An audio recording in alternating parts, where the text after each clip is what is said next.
अस्सलाम वालेकुम, मैं हूं आपका होस्ट मलिक सजाद। आज हम आपको रेजिडेंस कार्ड टीआरसी या जो इसके बारे में आपको मालूमात फराहम करेंगे। ये हमारे दोस्त हैं अहमद तुतार साहब। ये तुर्की में काफ़ी अरसे से ये काम कर रहे हैं कि रेजिडेंस कार्ड बनवाते हैं, रिन्यू करवाते हैं। तो हमने सोचा कि मालूमात तो सब जो है वो फराहम करते हैं। तो हमारे ये दोस्त हैं, ये तुर्किश हैं, यहाँ के सिटीज़न हैं, अनकरा से इनका ताल्लुक़ है और ये बड़े प्रोफेशनल बंदे हैं। तो हम पाकिस्तानी या फॉरनर जितना भी कुछ एक रेजिडेंस कार्ड के लिए दूसरे मुल्क के कानून के लिए समझ लें, तो जिसका काम प्रोफेशनल है वो बेहतर समझेगा। तो इसलिए हमने इनको ज़रा इनसे टाइम लिया और अपना इंटरव्यू करने की कोशिश कर रहे हैं हम. Şimdi Ahmet abi şimdi ilk yabancı yurt dışından geliyor. Türkiye'ye geldiği zaman şimdi biliyorsunuz burada çok para alınanlar oluyor. Sokakta gezenler oluyor. Şimdi bunun gerçek prosedürü nedir ya abi? Nasıl bunu e, şimdi daha güzel, daha ucuz, daha uygun hani devletin verdiğin kanunlarla alabilirsiniz yani. Şimdi Malik Bey, Türkiye'ye giren bir yabancı 30 gün içerisinde ilgili kurumdan, göç idaresinden randevu alması gerekiyor. Bunun için de göç idaresi belirlemiş olduğu bir kriterler var. O kriterler içerisinde randevuyu alacak. Yabancı randevuyu alır almaz özel sağlık sigortasının yapılması gerekiyor ki bununla birlikte randevu gününde ilgili kuruma yani göç idaresine gidip başvurusunu yapabilir. Bununla ilgili Türkiye'de birçok danışmanlık firması var. Bunun da %80'i e, yabancıları kandırıyor, evraklarını alıp bir anda kendisi ortadan kayboluyor.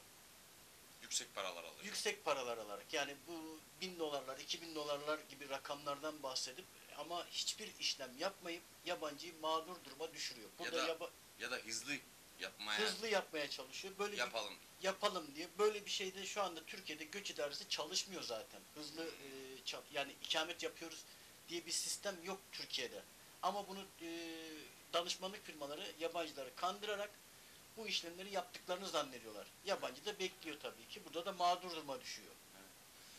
नाजरीन ये कह रहे हैं कि अगर एक कोई फॉरनर तुर्की में आता है तो 30 दिन के अंदर अंदर उसको अपॉइंटमेंट लेनी पड़ती है अपने रेजिडेंस कार्ड के लिए.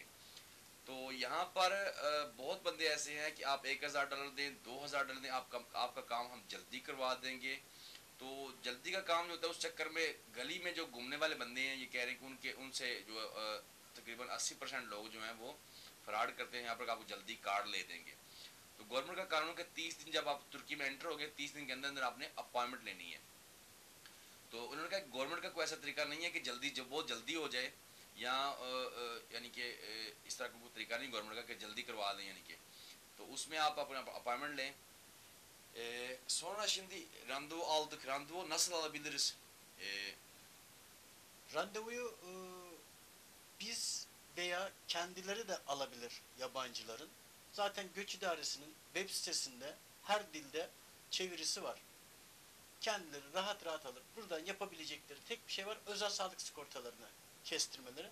Türkiye'ye geldiklerinde bizler kendilerine çok iyi bir şekilde hizmet veriyoruz. Ve şu anda 1500'den fazla müşteri potansiyelimiz var. तो नाजरीन ये कह रहे हैं कि अगर कोई बंदा तुर्की में आके अपनी अपॉइंटमेंट रंदू जिसको कहते हैं वो खुद भी अप्लाई कर सके. गवर्नमेंट ने वेबसाइट ने गोच इदारे की वेबसाइट ने काफ़ी सारी लैंग्वेज में ये सहूलत मैसर की हुई है. आप अपना अपॉइंटमेंट जो है खुद भी ले सकते हैं और इनके ज़रिए से भी ले सकते हैं. लैंग्वेज का डिफरेंस होता है कि इंग्लिश नहीं आती या कोई भी काफ़ी सारी लैंग्वेज उन्होंने ये सहूलत दी हुई है. लेकिन ये कहते हैं कि अब बंदा खुद भी ले सकता है अपॉइंटमेंट. तो जो यहाँ से करवाना है या किसी और ऐसे इदारे से करवाना है वो है सिगोरता. सिगोरता से मुराद यानी कि इंश्योरेंस जो होती है बंदे की 1 साल का बंदे ने कार्ड लेना है तो 1 साल की जो इंश्योरेंस है वो करवानी थी है. तो इनकी कंपनी ये कहता है कि हमारे सालाना जो है जो हम जिनके हम रेजिडेंस कार्ड बनवाते हैं यहाँ जिनको हम रिन्यू करके देते हैं 1500 हमारे कस्टमर हैं जिनको हम डील करते हैं और उनकी जो अपॉइंटमेंट जब डेट आती है तो वो हम उसको डेट को याद दिला देते हैं. छोटी मोटी कोई प्रॉब्लम हो तो वो उसको क्लियर करने की कोशिश करते हैं. Şimdi 1500 müşteriniz var dediniz. Şimdi bunun içinde hangi ülkeler vatandaşlar sizin müşteri? Bizde Pakistan, Arap ülkeleri vatandaşları, Rus uyruklu Azerbaycan, Gürcistan, Türkmenistan gibi tüm ülke vatandaşlarına hizmet vermekteyiz. इनके पास जो रशियन, अरब ममालिक और पाकिस्तानी और काफ़ी सारे ममालिक ऐसे कस्टमर हैं जो इनसे काम करवाते हैं। तो मैं नाज़रीन आपको बताता चलूँ कि इनसे इनकी मदद क्यों लेना क्यों ज़रूरी है कि कानून को सही समझते हैं और लैंग्वेज इनकी तुर्किश है तो जो इसमें कंप्यूटर में होता है वो उसको सही तरह गाइड करके आपको तो आपका जो है वो अपॉइंटमेंट लेते हैं, आपकी इंश्योरेंस करवाते हैं, आपके एड्रेस का जो भी मतलूबा डॉक्यूमेंट्स हैं वो भी ये बताएंगे, वो साल लगा के आपका काम करता है। जब आपकी कार्ड खत्म हो जाता है आपको कॉल करके, मेल करके या व्हाट्सएप पे मैसेज करके याद दिलाते हैं कि आपका कार्ड खत्म होने वाला है, आप हमारे पास आपका कार्ड दोबारा रिन्यू करवाएं। Şimdi şimdi evraklar hangi evraklar lazım hani şey için? Yabancının İlk başvuru için. ikamet randevusu alabilmesi için ilk etapta Türkiye'ye girmiş olduğu pasaportu, anne baba ismi, Türkiye'de kaldığı süre içerisinde ikamet adresleri, bu 4 tane de fotoğrafla birlikte ikamet randevusu rahat bir şekilde alabilir. Sağlık sigorta. Evet, sağlık sigortası, evet. ये कहते हैं कि बंदा जब आए उसके पासपोर्ट की copy, entry वाले पेज की जो है वो कॉपी और जहाँ उसने रहना है एड्रेस उसका, जहाँ उसने 1 साल रहना है या 6 महीने रहना है उसका एड्रेस कम्प्लीटली तौर पर और जो इंश्योरेंस है साल की वो hamaरे पास हो, हम उसका अपॉइंटमेंट ले सकते हैं. Şimdi bu hani diyorlar ki başka bir şehirden size bir hafta içinde randevu alalım, oradan çabuk ikamet alalım. Bu nasıl bir olay yani? Çok para istiyorlar buna. $1000 veya $2000 veya $3000. Bu nasıl bir şey yani? Başka bir şehirden nasıl İstanbul'a aktarabiliriz aynı tekrar ikameti? Malik Bey, o şöyle, başka illerden ikamet randevusu yapılabiliyor. Danışmanlık firmaları, ortak çalışmış oldukları danışmanlık firmaları aracılığıyla yapıyorlar. Fakat göç idaresi hangi il olursa olsun fark etmiyor. Tabii. Bu içerisinde işlem bittikten sonra göç idaresi polis kanalı aracılığıyla tahkikat yazdırıyor adrese. O adreste bu yabancı kalıyor mu kalmıyor mu diye. Kalmıyorsa ikameti iptal oluyor. Tabi bunun yabancıdan hiçbir şekilde haberi bile olmuyor. Nasıl olsa yabancının elinde ikametim var diyor. Tabii. Rahat rahat Türkiye'de kalabildiğini zannediyor. Aksine Türkiye'den çıktığı anda ikametinin iptal edildiği kendisine beyan ediliyor polisler tarafından. Bu defa da yabancı dolandırıldığını anlamış oluyor. Yani bir yabancı Türkiye'ye geldiğinde ikameti nerede kalıyorsa, nerede ikamet ediyorsa o ilden randevu alması, o ildeki göç idaresinde işlem yapması daha sağlıklı. Geç bile olsa oradan yapması gerekiyor. Kesinlikle. नाज़रीन ये बड़ी ज़बरदस्त बात है, मुझे भी नहीं पहले मालूम थी। तो उन्होंने बताया कि जो बंदे यहाँ पर होते हैं, प्राइवेट होते हैं, ऑफिस में बैठा बंदा तो ऐसे काम ही करता है, तो वो बंदे कहते हैं कि आपको 10 दिन में आप रेजिडेंस कार्ड लेते हैं TRC, तो उसका नुकसान ये बता रहे हैं कि जब आप कहीं दूसरे जो कंबाइंड जो होती है ना ऑफिस, इंफॉर्मेशन ऑफिस जो है वो किसी दूसरे शहर में अपने दोस्त को क्या के उसकी अपॉइंटमेंट ले लेते हैं। जब उसकी अपॉइंटमेंट ले लेते हैं तो कार्ड उसको मिल जाता है, लेकिन पुलिस जो है ना दूसरे छोटे शहरों में, ऐसी वो छोटे शहर होते हैं उसमें 50, 100 या 200 फॉरेनर रहते हैं, तो वो पुलिस उसकी जो है ना वो जहाँ गोचेदार है वो उसकी तहकीकात करवाती है कि ये बंदा आया यहाँ पर रह रहा है कि नहीं रह रहा। वो बड़ी स्लो तहकीकात होती है। तो जब वहाँ पर जाते हैं तो उस ड्रेस पे आपको वो फॉरेनर नहीं मिलता, तो पुलिस या गोचेदारा वो उस कार्ड को कैंसिल कर देती है। नेक्स्ट उसको रिन्यू कराने में बड़ी प्रॉब्लम होगी, क्योंकि नेक्स्ट जब साल गुजर जाएगा उस फॉरेनर को, उस पाकिस्तानी को या इंडियन को जो भी है उसको एड्रेस याद नहीं रहेगा। मैंने कहा बल्कि उसको क्या जिसने बनवा के दिया उसको भी याद नहीं रहता, तो दोबारा वो उस एड्रेस पे जा नहीं सकता और उसकी तहकीकात कंप्लीट हो चुकी है। वो जब आउट ऑफ कंट्री यहाँ से जाता है तो पीछे उसको दोबारा रेजिडेंस कार्ड है वो कैंसिल हो चुका होता है। तो ये एक बड़ी प्रॉब्लम है, यानी कि तो इससे आप गुरेज करें। जहाँ ये कह रहे हैं कि जहाँ आपने रहना है उसी शहर का आप रेजिडेंस कार्ड अप्लाई करें और उसी शहर में जहाँ रह रही हैं usi अपना एड्रेस परफेक्ट लिखवाएं. Şimdi başka şehirde randevu almanı ya da ikamet almak için şimdi aldı bir kişi. Bir ay sonra transfer etti İstanbul'a. Onu yani adres değişikliği yaptı. Orada da iptal edildiğini anlayabilir yabancı. Çünkü göç idaresi işlemi onayladığı zaman, yani başka bir ilden ikamet aldığı zaman oradaki göç idaresi işlemi onayladığında hemen polise tahkikat yazdırıyor. Yani kişi, yabancı, örnek olarak söylüyorum, Tekirdağ'dan randevu aldı. Tabii. Tekirdağ Göç İdaresi'ne gitti, işlemi yaptı. Tekrar İstanbul'a geri geldi. O İstanbul'a geldiğinden bir iki gün sonra Göç İdaresi adrese polis gönderiyor. Bu adreste adam var mı yok mu diye. Bu adreste olmadığı tespit edildiği anda yabancının yapmış olduğu işlemi Göç İdaresi iptal ediyor. Böyle bir yasa var. Böyle de bir yasa var. Kanunda içeriği var zaten. Taslakta kanunda yer alıyor. तो ये कहते हैं कि जो जब yok adres değişir nasıl değişir? Adres değişik Eğer oluyor mu? ikameti iptal olmazsa İstanbul'a geldiğinde adres değişikliği yapabilir. İstanbul'a gelsin hem mesela 5 gün sonra veya 10 gün sonra adres değiştirebilir. Tabii.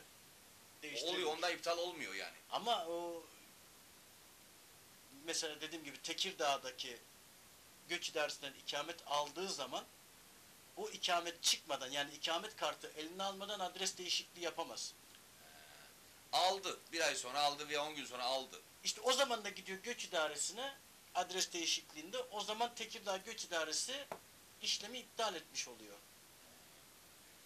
तो नाजरीन ये बता रहे हैं कि जब कार्ड आपके हाथ में आने से पहले पहले तो आप एड्रेस चेंज नहीं कर सकते, तो कार्ड आपके हाथ आने के दौरान ये वो जो गेचदार है, जो फॉरेनर पुलिस है जहाँ से कार्ड आप लेते हैं, आप अपना इंटरव्यू जाके देते हैं, तो उस वक्त वो पुलिस को लिख देती है 3 दिन में, उसकी रिपोर्ट आई थी कि ये बंदा वहाँ पर नहीं रह रहा, ये फर्जी एड्रेस डाला गया है, फर्जी एड्रेस पे डाला गया। तो जब ये बंदा इस्तांबुल में आकर या जहाँ भी उसने दूसरा शहर चेंज करना है, तो वो वहाँ जाकर अपना जब एड्रेस चेंज करने जाएगा, तो उस वक्त जो जिस शहर से तेगिरदाग शहर का नाम ले रहे हैं मिसाल के तौर पर, तो वहाँ के गोच इदारे को इन्फॉर्म हो जाएगा, तो उसका एड्रेस चेंज नहीं होगा। तो इसमें नाज़रीन काफ़ी सारी दिक्कत है, आप एहतियात करें। जो यहाँ पर आते हैं बंदे देते हैं, 1000 डॉलर लेते हैं, आपको एक हफ्ते में कार्ड लेते हैं, वो भी गलत है, गैर कानूनी है। अब गवर्नमेंट किसी चीज़ की छूट दी हुई है वो एक अलग बात है, लेकिन काम गैर कानूनी है, जिस वक्त चाहे वो कैंसिल कर सकते हैं, क्योंकि ये जो शॉर्ट टर्म स्टे कार्ड है ये बड़ा हसास होता है। इसका मतलब है कि आर्जी तौर पर आपको रहने की इजाज़त दे रहे हैं, इसकी बड़ी एहतियात करनी पड़ती है। Şimdi İstanbul'da şimdi başka bir ilde randevu aldık, ikamet de aldık. İstanbul'a gelip hesap açabilir mi, banka hesabı? Açar. Açar. Açar ama ikamet adresi olması gerekiyor. Yani İstanbul'da kaldığı bir adres olması gerekiyor. Yoksa banka hesabı açamaz. नाज़रीन ये बता रहे हैं कि अगर दूसरे शहर का कार्ड हो आपके पास, तो आप यहाँ आकर अपना अकाउंट खुलवा सकते हैं, लेकिन आपको यहाँ का जो फर्जी एड्रेस है, यहाँ परमानेंट एड्रेस है, वो आपके सिस्टम में, तुर्की की गवर्नमेंट के सिस्टम में इंस्टॉल होना चाहिए, तो अकाउंट आपका खुल जाएगा। लेकिन उसमें भी काफ़ी दुश्वारियाँ आएंगी कि वहाँ से यहाँ से वो जो मोहल्ले का एक मुख्तार होता है, कौंसलर होता है, वो इजाज़त दे या ना दे, ये उसकी मर्ज़ी है कि यह बंदा यहाँ पर रह रहा है या नहीं रह रहा। तो नाज़रीन ये तुर्की में लाइसेंस होल्डर है, इनके पास एक यूनिवर्सल दानिशमान नाम है इनका। यूनिवर्सल का मतलब यानी कि दानिशमान का मतलब है इंफॉर्मेशन। तो इनका ये ऑफिस है, ये गवर्नमेंट से मंजूर शुदा इदारा है। तो आप ऐसे इदारे जो हैं उनसे आप काम करवाएं, अपना राह चलते बंदों से गुरेज करें या टेलीफोन में बातचीत करके उन बंदों से गुरेज करें। आप परफेक्ट ऐसे इदारे जो गवर्नमेंट कम अज़ कम ये आपको सही इन्फॉर्मेशन देंगे। तो नाज़रीन अब आपको बताते हैं कि तुर्की रेजिडेंस कार्ड का जो ओरिजिनल खर्चा है वो कितना आता है। तो नाज़रीन अब हम आपको बताएंगे कि तुर्किश जो रेजिडेंस कार्ड है TRC है, तो उसका बेसिक जो खर्चा है वो आपको डिटेल उसकी बताएंगे। Şimdi Ahmet abi, Ahmet Bey, yeni randevu almak için ne kadar masraf var? Abi Komple. yaklaşık her şey içinde özel sağlık sigortası, devlete ödenen harçlarla birlikte 3.000 liraya mal oluyor bu işlem. Bir yabancının cebinden çıkacağı bizim hizmet bedelleriyle birlikte 3.000 liranın üstü kesinlikle çıkmaz. Çıkmaz. Aşağısı olur ama yukarısı olmaz. Detayını anlatır mısın şimdi? Bunu mesela ne kadar sigortası ne kadar olur? Sizin ne kadar olur? Hani ondan sonra devlete vereceğim vergiler ne kadar olur? Şimdi yabancı özel sağlık sigortaları yaşlara göre değişiyor. Minimum 200 liradan başlıyor. 1000 liraya kadar özel sağlık sigortası çıkıyor. Tabii yabancının yaşına göre değişiyor. Devlete ödenen harcı da Türkiye'ye ilk defa geldiği için vizesiz gelirse 1100 lira gibi bir rakama buluyor. Vizeyle gelirse bu 700-800 lira gibi bir rakama tekabül ediyor. Bunun dışında işte kira kontratının noter tasdiği var, fotoğrafı var gibi ufak tefek masraflarla 2000 lira gibi bir rakama tekabül ediyor. 2200 lira gibi bir rakama. Geri kalan da bizim hizmet bedelimiz. 600-700 lira gibi biz hizmet bedeli alıyoruz. تمام شکریہ. تو ناظرین یہ کہہ رہے ہیں کہ یہ تقریباً جو ہے 3000 لیرے تک خرچ آ جاتا ہے جو بندہ ریزیڈنس کارڈ بنوانا چاہتا ہے، جس میں جو انشورنس ہے وہ سالانہ 200 سے لیرے سے لے کے 1000 لیرے تک ہوتی ہے. اس میں مختلف کمپنی ہوتی ہیں اور مختلف ایج کے حساب سے، عمر کے حساب سے بندے کا جو ہے انشورنس ہوتی ہے. تو اس میں یہ کہہ رہے ہیں کہ گورنمنٹ کو جو اگر ویزے کے بغیر، یورپی یونین کے جو ممالک ہیں ان میں سے ویزے کے بغیر آتے ہیں، جو ویزا پاسپورٹ اسٹیمپ نہیں ہوتا، اس میں تقریباً 1100 لیرہ فیس گورنمنٹ لیتی ہے، اور جو بندے ویزے پہ آتے ہیں ان کی 600 سے 650 سے تقریباً 800 کے لگ بھگ اس کی فیس ہوتی ہے.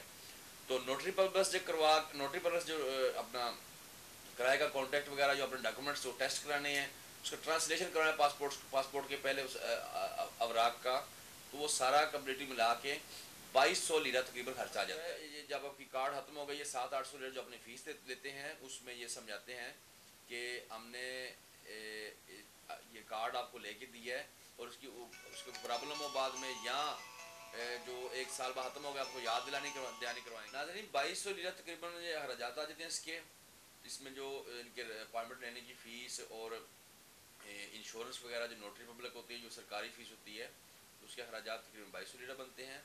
اور یہ 700-800 لیرہ اپنی فیس لیتے ہیں اس کی کیئر کرنے کی. تو یہ ناظرین سارے اس کا اخراجات ہیں. تو یہ تھے ہمارے احمد صاحب. تو یہ کہ کام کریں آفس میں، آج بندے کام میں کافی لیٹ آئے ہیں. تو ناظرین یہ شریف صاحب تھے جو احمد صاحب کے پاس کام کرتے ہیں. تو میری آپ دوستوں سے ریکویسٹ ہے کہ ایسے کسی آفس میں جا کر اپنے ڈاکومنٹس دیں اور اپنے ریزیڈنس کارڈ یا جو آپ نے ورک پرمٹ یا کوئی بھی کام کرنا ہے وہ کسی آفس میں کرائیں. احمد صاحب ہمارے بڑے اچھے دوست ہیں، بڑے پرانے دوست ہیں. تو اپنے جو کارڈ ہے، ریزیڈنس کارڈ ہے، وہ کسی نہ کسی آفس سے بنوائیں. تو ٹیک کیئر ناظرین. جتنے بھی کارڈ کے بارے میں معلومات بتائیں اتنی کم ہے، کیونکہ پھر بھی کوئی نہ کہیں پرابلم کریٹ ہو جاتی ہیں، تو قانون جیسے چینج ہوتا ہے. تو ناظرین اپنا خیال رکھیے، ہمیں لائک کریں، سبسکرائب کریں اور شیئر کریں، اور دعا میں یاد رکھیے. احمد بھائی çok sağ olun, teşekkürler her şey için. Kendinize iyi bakın.